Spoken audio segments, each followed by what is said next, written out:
Hi, this is Maria out at Prairie Loft, and I would start my first book of sitting under the trees reading books. And I am out here at Prairie Loft right behind the red barn. There's Woodland Trail. And I came out to be under one of my favorite trees. This big, huge cottonwood. It's really old. It's got some limbs down. But it's one of my favorite trees. But I'm also going to read one of my favorite books called The Tiny Seed by Eric Carle.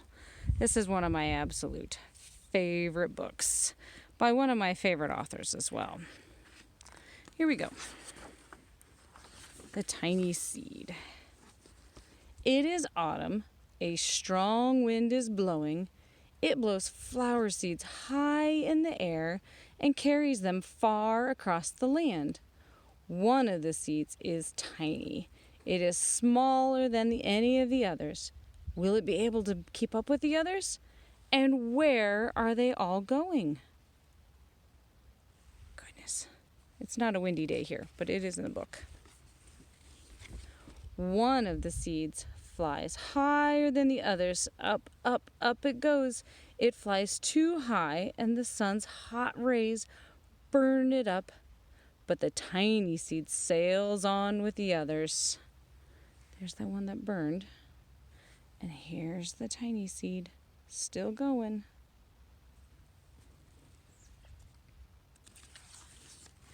Another seed lands on a tall and icy mountain. The ice never melts, and the seeds cannot grow. The rest of the seeds fly on, but the tiny seed does not go as fast as the others.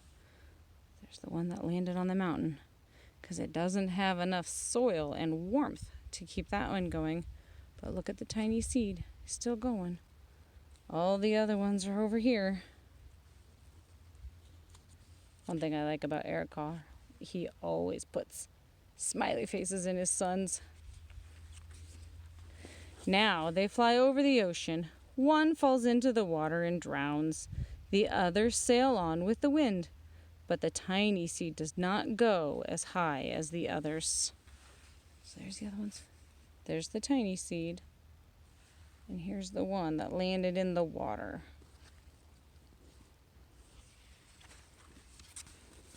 One seed drifts down onto the desert. It is hot and dry, and the seed cannot grow. Now the tiny seed is flying very low, but the wind pushes it on with the others. So hot and dry that one cannot make it. Not enough water. Okay? There's all the other ones. And there's the tiny seed. Finally, the wind stops, and the seeds fall gently down on the ground. A bird comes by and eats one seed. The tiny seed is not eaten. It is so small that the bird does not see it. So there's that one. And there's the tiny seed. Right there. All the others have settled down onto the grass, now that the wind has stopped carrying them. Now it is winter. The seeds settle down. They look just as if they're going to sleep in the earth. Snow falls and covers them like a soft white blanket. A hungry mouse that also lives in the ground eats a seed for his lunch. But the tiny seed is very still, and the mouse does not see it.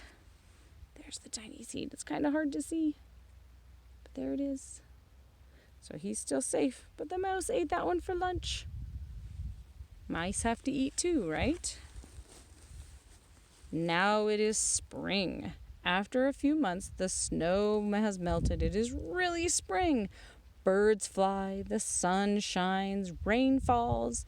The seeds grow so round and full that they start to burst open a little. Now they are not seeds anymore.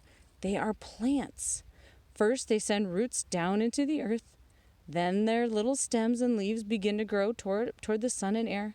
There's another plant that grows much faster than the new little plants. It's a big fat weed, and it takes all the sunlight and rain away from the small new plants. And that little plant dies. The tiny seed hasn't begun to grow yet. It will be too late. Hurry! But finally, it too starts to grow into a plant. So there's the big fat weed that took all the sun and water away from that plant, and then that plant died. And here's the other seeds that grew, and there, finally, the tiny seeds started to grow.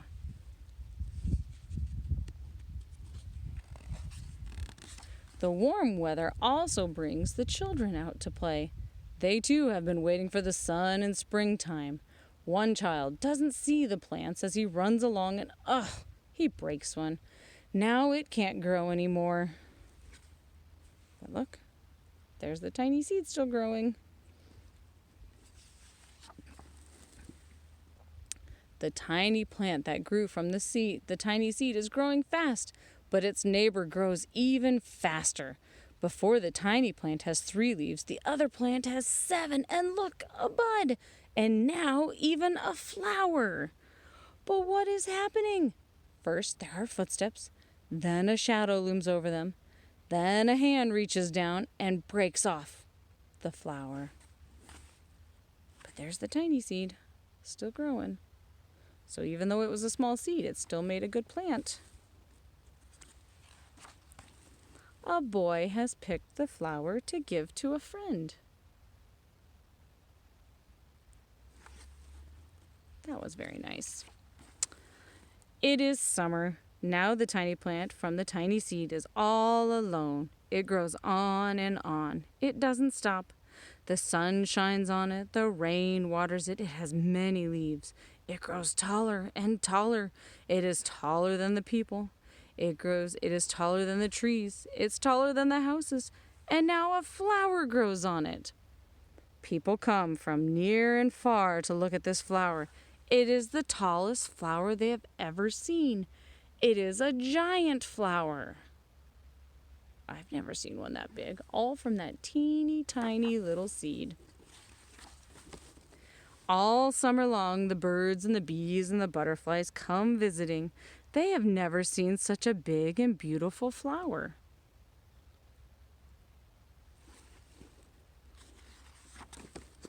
Now it is autumn again. The days grow shorter, the nights grow cooler, and the wind carries yellow and red leaves past the flower.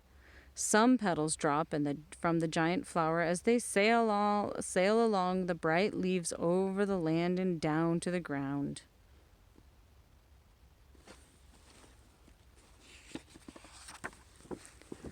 The wind blows harder. The flower has lost almost all of its petals. It sways and bends away from the wind.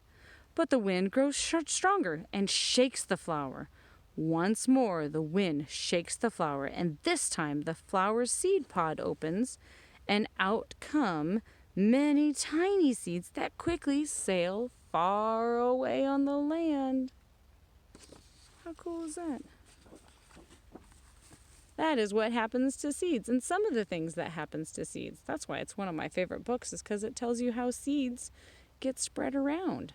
So, just like in your yard, I bet. That's how dandelion seeds get blown around. So, please have a great day and continue to be well. Thank you. Bye.